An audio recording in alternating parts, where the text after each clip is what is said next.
Iiling-iling naman akong pagkalabas ng mga ito. Kunwari pa kasi ang kaibigan ko halata naman na may gusto ito kay Jenny. Ayaw lang siguro nitong aminin ang isang womanizer nai-inlove ng ganon kabilis. Natampal ko pang noo ko nang hindi ko na itanong ang dapat itanong sa mga ito. Pabaling-baling ako sa kama at hindi ko magawang makatulog. Namimiss ko ang mag-ina ko. Tagal ng 3 days. Damn. Iho, aalis ka na ba? Tanong ni Nanay Esting sa akin. Yes, Nay. Pupuntahan ko na ngayon ang asawa ko. Masiglang wika ko rito. Nasa sasakyan na rin ang pinabili kong bouquet flower. Napakagwapo pa o nagpagwapo pa ako para sa unang pag-akyat ng ligaw dito. Balak ko kasing ligawan ito sa mismong bahay ng mga magulang nito. I wanna treat her like a teenager. Liligawan ko ito hanggang sa makuha ko ulit ang matamis nitong uho. Sa isipin yun, hindi ko maiwasang kiligin. Parang bumabalik ako sa mga panahong nagbibinata. Ganun ba anak? Wika lang nito sa akin sabay abot ng isang sobre na siyang ikinakunot ng noo ko. What is that, Nay? Tanong ko habang abala sa pag-ayos ng relo ko. Galing yan sa asawa mo, iho. Ibinigay niya yan sa akin bago pa siya pumunta ng bahay ng mga magulang niya. Sabi niya sa akin, ibigay ko raw sa iyo pagkatapos ng 3 araw, wika nito. Bigla namang bumundol sa kaba ang dibdib ko.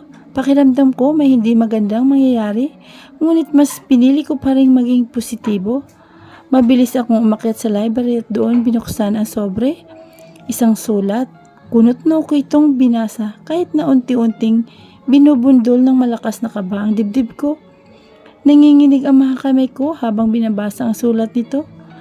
For you.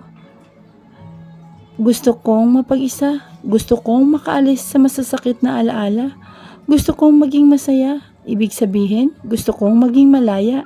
Gusto kong iparamdam sa sarili ko na dapat kong bigyan ng halaga ang sarili ko. Kung matalino ka, alam mo kung bakit nagawa ko ang bagay na ito. Ayoko nang magpakatanga. Hahayaan na lang kitang gawin ang gusto mo. Ang gusto nyo ni Jenny. Ayoko nang manatili sa tabi mo at magmukhang kawawa at tanga. Huwag kang mag-alala, hindi ko ipagdadamot na makilala ka ng anak natin. Pero bigyan mo ako ng panahon. Huwag mo sanang sisihin ang mga magulang ko sa paglayo ko sa iyo. Wala silang nalalaman sa pag-alis kong ito. Gusto kong mapag-isa. Salamat na lang sa lahat. From, Andrea. Bigla kong naikuyom ang kamay ko kasama ng papel. Hindi ko akalain na ganito katindi ang selos na mararamdaman niya para lang sa Jenny na yun. Napaupo ako bigla dahil sa panghihina. Naglaho lahat ng gusto kong planuhin para sa kanya. Ang panliligaw, panunuyo at lahat na dapat kong gawin para sana sa kanya. Ngunit naglaho bigla. Ihanda ang sasakyan. Seryosong wika ko. Naningkip ang pakiramdam ko ng mga oras na yun at nasasaktan ng sobra. Gulat ang mag-asawang Buenavista na makita ako. Sinalubong naman ako ni Mami Eliza, samantalang nakatayo lamang sa may sala ang asawa nito. Anak, napadalaw ka? Wika ni Mami Eliza sa akin. Hinalikan ko muna ito sa pisngi bago ako nagsalita. Itatanong ko lang po sana sa inyo kung may alam kayo sa pag-alis ng asawa ko. Seryosong wika ko. Pansin ko ang pagkagulat sa mag-asawa. Nagkatinginan pa ang mga ito. Ngunit nanatiling walang kibo ang ama ng asawa ko. Kaya ang asawa nitong si Mami Eliza ang sumagot. Anong ibig mong sabihin, iho? Nawawala ba ang anak namin? Umalis siya rito kahapon? Kahapon pa para bumalik ng mansyon niyo? Hindi pa ba siya umuwi? Tarantang tanong nito. Napabuga naman ako ng malakas. Halatang walang nalalaman ang mga ito. Hindi ko tuloy maiwasang mapahilot sa sentido. Ngayon pa lang, nababahala na ako kung saan ko ito hanapin. Nag-iwan siya ng letter kay Nanay Esting. Umalis siya. Akala ko po may alam kayo. Kaya pumunta ako rito. Wika ko sabay buntong hininga. Sige ho, mauna na po ako. Hahanapin ko ang asawa ko kung saan siya pumunta. Paalam ko kay Mami Eliza. Hindi ko naman kasi magawang kausapin ang asawa nito. Hindi ko na rin hinintay pang makasagot si Mami at tuloy-tuloy na akong lumabas. Kailangan ko nang mahanap ang asawa ko. Hindi maaaring patagalin ko pa ito.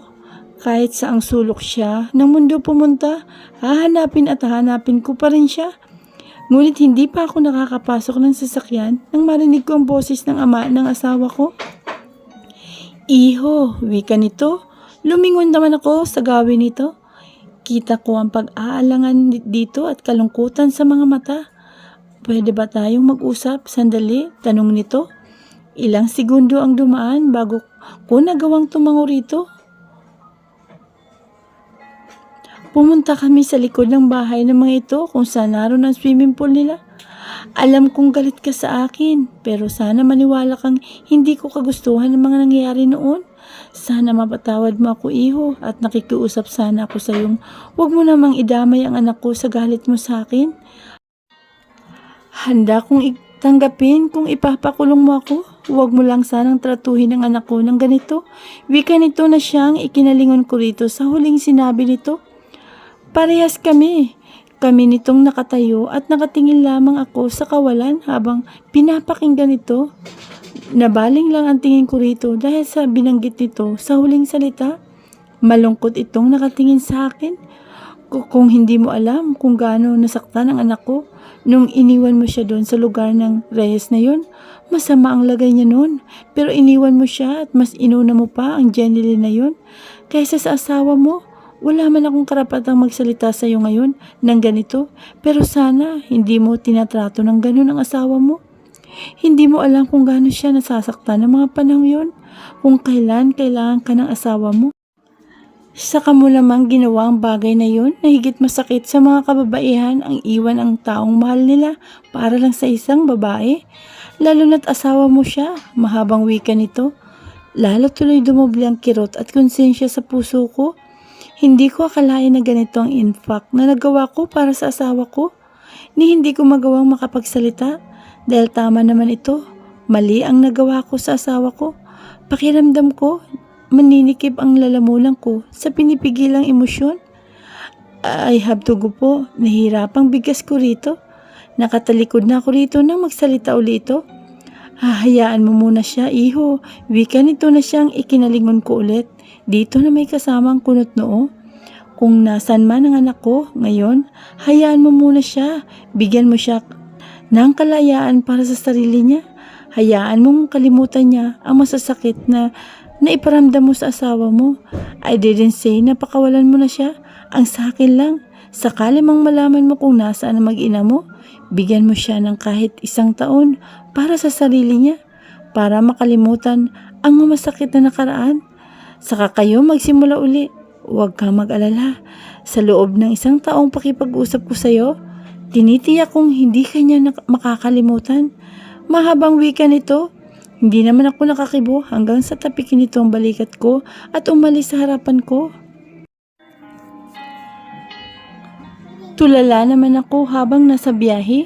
Hindi ko alam kung kakayanin ko ba ang 1 taong hindi magpakita sa asawa ko. Baka tuluyan ako nitong kalimutan kapag ginawa ko ang bagay na yun.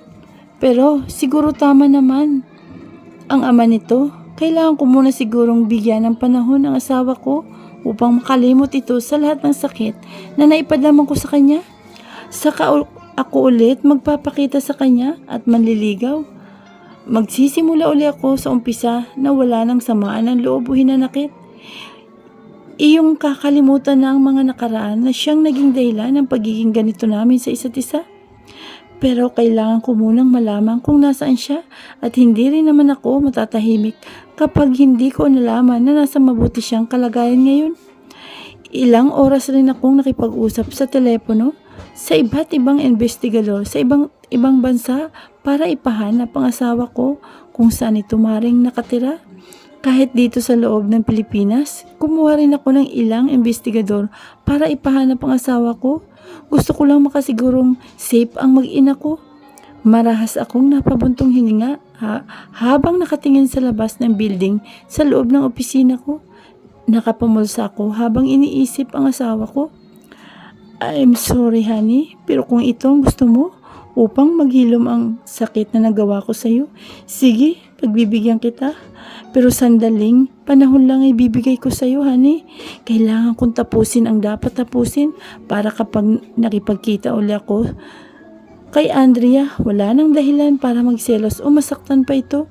Titiyak kong muli na sa muli naming pagkikita, hindi ko na ipaparanas dito ang nagawa ko noong pambabaliwala. Napalingon ako sa pintuan ng opisina ko. Dude, bukas na ang paghatol kay Mr. Reyes, wika ni Mark. Umupo naman ako uli sa swivel chair ko.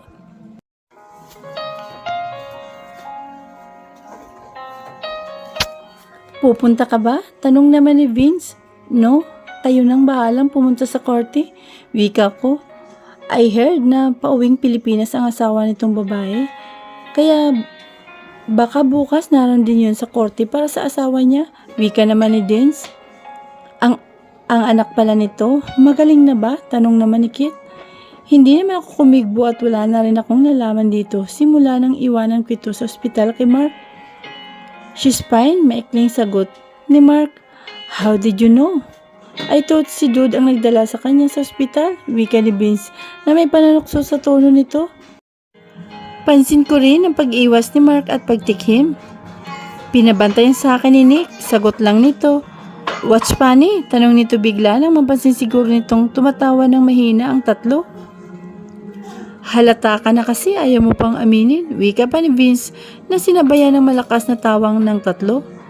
Tumigil lang ang mga ito nang hindi na umimik si Mark. Ayun pala, napansin nito ang pagiging tahimik ko. Nasundo mo na ba ang asawa mo, Dude? Tanong ni Mark sa akin. Nagsimula na naman ang bumigat ang bawat paghinga ko sa tuwing nababanggit nila ang asawa ko. Umalis siya, iniwan niya ako, wika ko. Parang gusto ko pang batukan ang sarili ko nang mahimigan ang sariling boses na animoy batang nagsusumbong. Ganito talaga, siguro kapag nagmahal ang lalaki at nasasaktan. Nawawala ang pagiging matapang na lalaki eh. Hindi naman nagkomento ang mga ito at hindi na kumibo. Siguro hinihintay pa ng mga ito ang susunod kong sasabihin. Kaya naman, humugot muna ako ng malakas na buntong hininga. Nag-iwan siya ng sulat kay Nanay Esting. Pinuntahan ko pa ang mga magulang nito kung may nalalaman kung saan pumunta ang asawa ko. Pero wala rin itong mga nalalaman tulad ng nakasulat sa papel na ibinigay sa akin ni Nanay pagpapatuloy ko. Nasaktan talaga siya ng sobra, bulong naman ni Kit. Anong plano mo? Tanong ni Mark. Pinapahanap ko na siya sa iba't ibang bansa, kahit dito sa Pilipinas, wika ko naman. Pagkatapos, wika naman ni Dance. Hindi ko kagad na gets ang ibig sabihin nito, ngunit kalaunay, sinagot ko rin ang tanong nito. Gusto kong puntahan siya kaagad kapag nalaman ko kung saan siya naroroon. Subalit, nakiusap sa akin ang ama nito na bigyan ko muna ng maikling panahon ng asawa ko upang makalimot daw ito sa lahat ng pinagdaanan nito at mabigyan ng oras ang sarili, wika ko pa. So, anong desisyon mo ngayon? Tanong ulit ni Mark. Siguro, tamang bigyan ko muna ng maikling panahon ang asawa ko na makalimutan ang masasakit na nagawa ko sa kanya. Then, saka ako makikipagkita sa kanya. Gagawin ko ang lahat, mahalin niya lang ulit ako ng buo, wika ko. Ilang minutong katahimikan ang dumaan.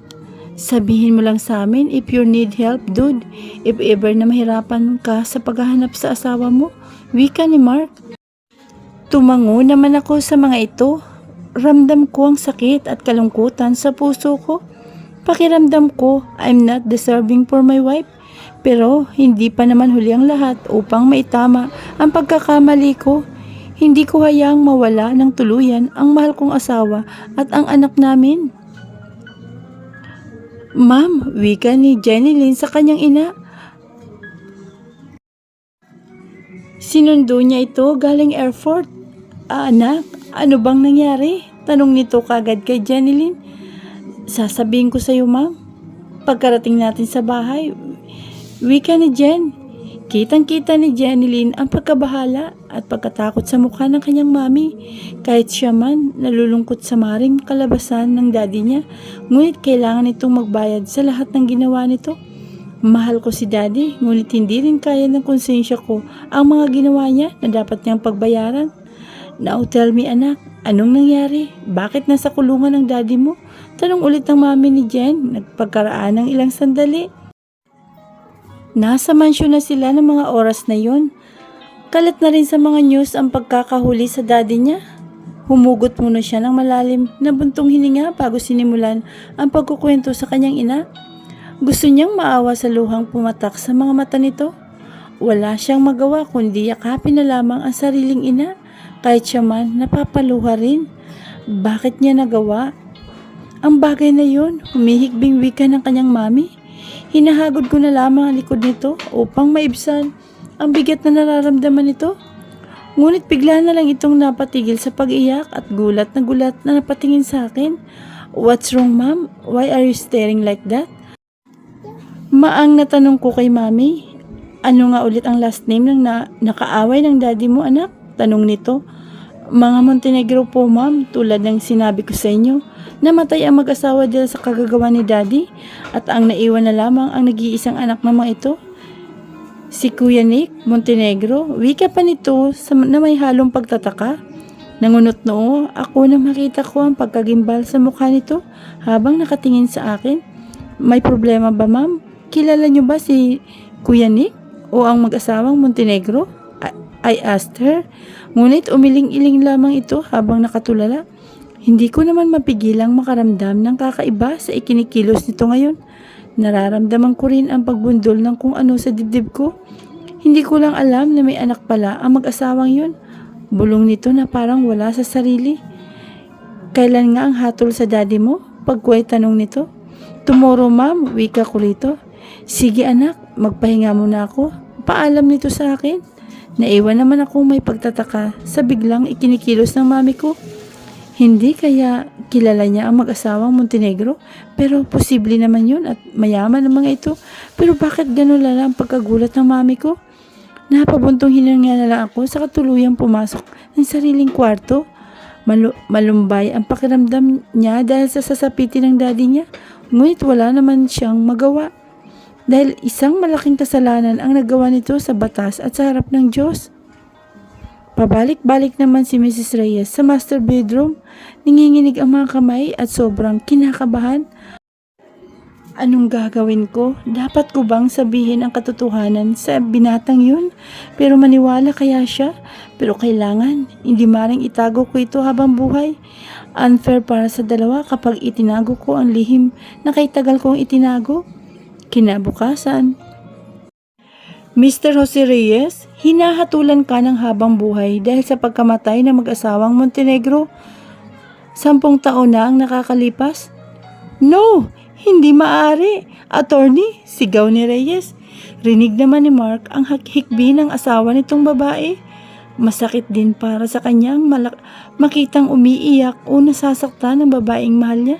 Ngunit wala siyang magawa. Kailangan magbayad ang ama nito. Nagtagpo bigla ang mga mata namin. Luhaan ang mga mata nito na siyang ikinasikip ng paghinga ko.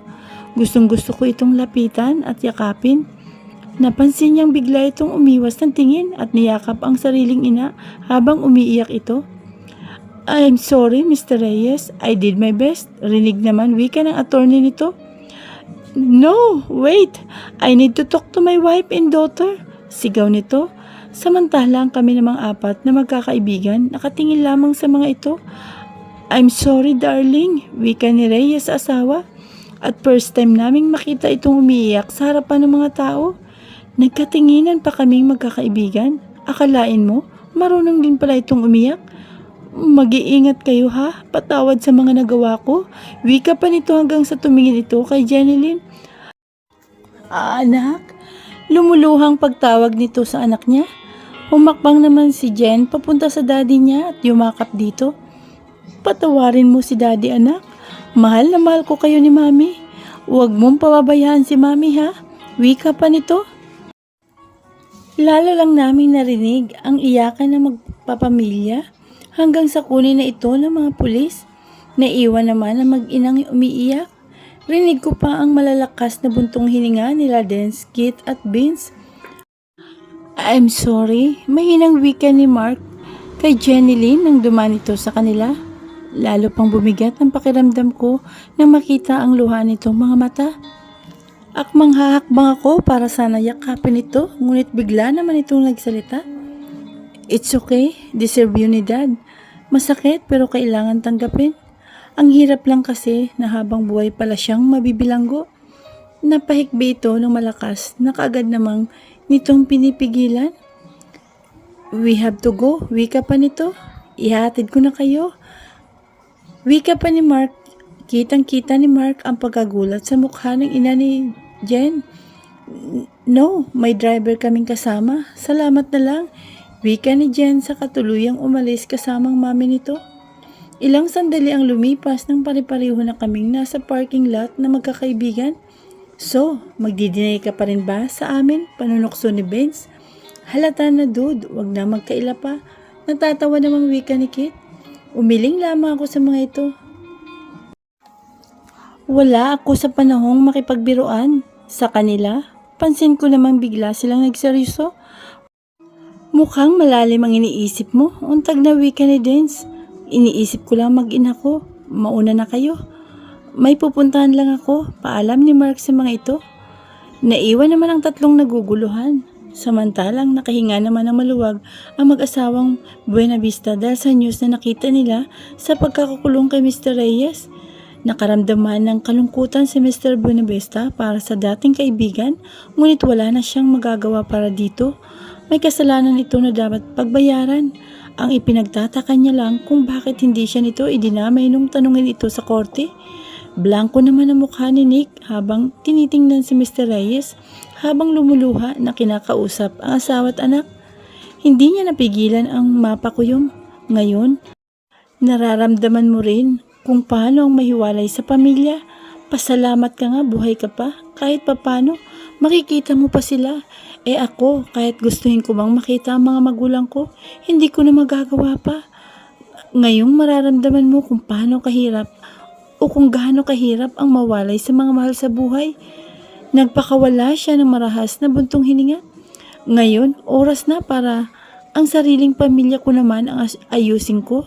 Hindi ko na kayang hintayin pa ang 1 taon para makita ang asawa ko. Pipingwik ako sa aking sarili. Araw pa nga lang ang dumaraan para ng 1 taon sa akin. Masyado na akong nangungulila sa mag-ina ko. Para akong mababaliw sa kakaisip. Damn, 1 buwan ang nakalipas. Finally, masiglang wika ko sa investigador na tumawag sa akin. Halos nawala bigla ang panghihina ko nang malaman ko kung nasaan ang mag-ina ko. Pagkatapos namin mag-usap kaagad kong tinawag ang sekretary ko. Yes sir, wika nito. Ihanda mo ang flight ko bukas papuntang Paris, wika ko. Kaagad naman itong tumalima, ramdam ko ang bilis ng tibok ng puso ko. 1 buwan pa lang ang nakakalipas para na akong mamamatay sa kakaisip kung saang lupalop nakatira mag-ina ko.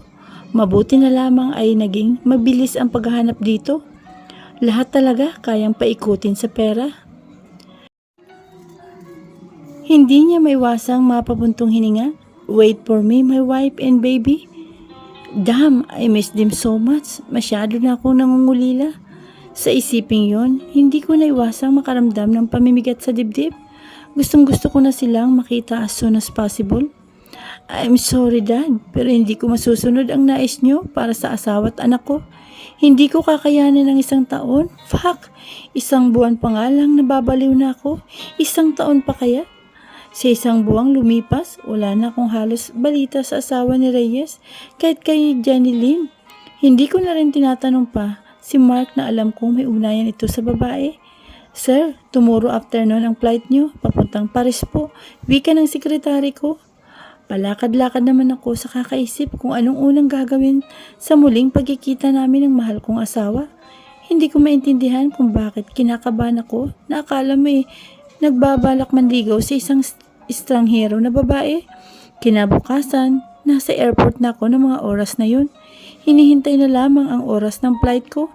Nabaling ang tingin ko sa cellphone kong hawak-hawak. Yes, Mark. Wala kasing alam ang mga ito sa biglaan kong pag-alis.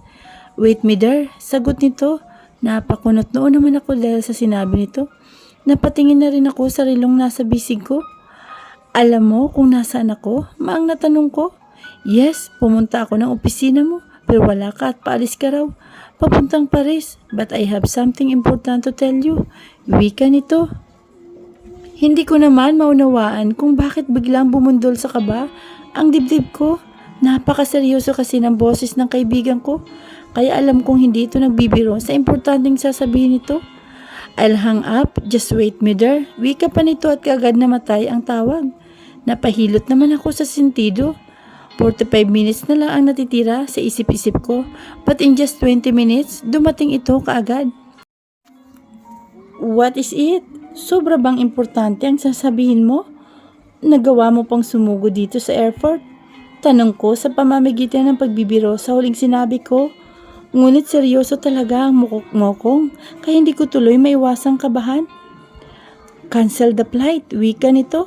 What? Are you crazy? Hindi mo ba alam kung sino ang pupunta? I know, kaya nga mas mabuting i-cancel mo muna ang flight mo. Dahil ang malalaman mo ngayong araw ay makakatulong para lalong mapadali ang pagsusuyo mo sa asawa mo. Wika nito. Bigla namang bumundol sa kabang dibdib ko. Something strange. Sisiguraduhin mo lang na napaka-importante niyan. Kung hindi, malilintikan ka talaga sa akin. Wika ko kay Mark. Mabigat kasi sa loob ko na ipakancel ang flight. Pero dahil sa sinabi nitong makakatulong para mapadali ang pagsuyo ko sa asawa ko, kaya pumayag na rin ako. Samantalang tumangulang ito sa huling sinabi ko. Sumakay kami sa sasakyan nito at nakaalis na kanina pa ang driver ko. Where are we going? Tanong ko sa kanya. Sumulyap lang ito sa akin. Basta, malalaman mo rin. Nagkibit balikat na lang ako sa sagot nito. Mukha kasing mahalaga talagang sasabihin nito at napakaseryoso na mukha. Sa isang restaurant kami tumigil. Sumunod lang ako rito dahil ito lang naman na may alam kung ano ba talagang gustong ipaalam nito sa akin. Ngunit napatigil ako bigla sa paglalakad nang makita ko ang tinutumbok naming lamesa. Tiningnan ko si Mark na may pagtatanong sa mga mata.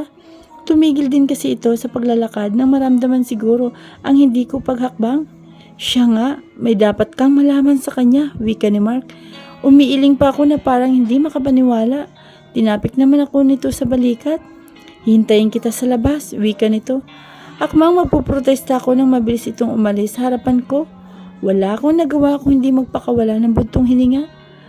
Formal lang ang mukha ko habang palapit sa ginang. Nakangiti ito sa akin, ngunit kakakitaan ng kalungkutan sa mga mata. Maupo ka iyo, wika nito.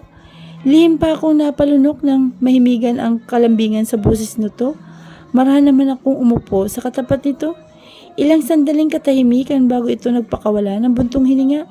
Nahalata ko na rin na mukha itong nabibigatan na ewan. Sabihin niya na po ang gusto niyang sabihin. Formal ngunit malumanay na wika ko rito. Sana bago ka magsalita, hayaan mo muna akong makatapos sa lahat ng sasabihin ko sa iyo. Panimula nito, hindi naman ako umimik. Hinihintay ang sasabihin nito. Una pa lang alam kong kinainggitan ng asawa ko ang daddy mo dahil sa taglay nitong karunungan at kayamanan na hindi mapantayan ng asawa ko. Madalas nagtatalo kami dahil doon. Pinipilit ko pa siyang huwag ikumpara ang sarili sa daddy mo. Palagi ko siyang sinasabihan na huwag niya nang ipilit na maging higit na magaling sa daddy mo. Ngunit hindi siya nakikinig sa akin. Ginagawa niyang lahat para lang mapantayan o malampasan ang daddy mo. Ngunit kahit anong gawin niya, palagi siyang bigo dahil wala na siyang oras sa akin at madalas nag-aaway pa kami. Kaya naisipan kong lumabas at pumunta ng bar, magpakalasing at mag-enjoy ng gabing yun. Unang beses ko yung ginawa, simula na maging asawa ko siya. Wika nito na biglang natigilan dahil sa hikbing kumuwala rito. Ngunit pilit itong nagpatuloy. Hindi ko pa rin maunawahan ang gustong ipunto nito, kaya nanatili akong tahimik. Nang mga panahong lasing na ako, biglang may tumabi sa akin na isang lalaki. Kahit na lasing na ako, pansin ko ang angking kagwapuhan nito at kakisigan. Nagkausap kami at nagkatuwaan. Ramdam kong lasing na rin siya. Hindi ko alam basta pagising ko, magkatabi kami sa isang higaan. Gulat na gulat ako ng mga araw na yun at hindi makapaniwala. Hindi ako makapaniwala na nakipag one night stand ako sa lalaking karibal sa negosyo ng asawa ko. Garalgal na patuloy nito.